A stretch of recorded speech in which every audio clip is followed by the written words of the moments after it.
وخلاص الإنسان في الحقيقة هو عمل الله. ولذلك قيل عن المسيح إنه يخلص شعبه من خطاياه، وقيل إن اسمه يسوع، وكلمة يسوع يعني الله مخلص أو الله يخلص، ومنها اسم يشوع واسم أشعياء. كان ربنا عايز يذكر الناس حتى من العهد القديم إن الخلاص عن طريقه.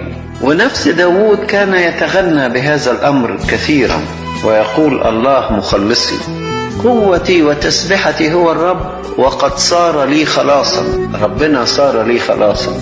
فما دام الله هو المخلص وهو الذي يخلص شعبه، إذن لابد أن تتأكد تماما من عمل الله في حياتك. ويبقى أهم حاجة في السهر الروحي إنك أنت تدخل الله في حياتك.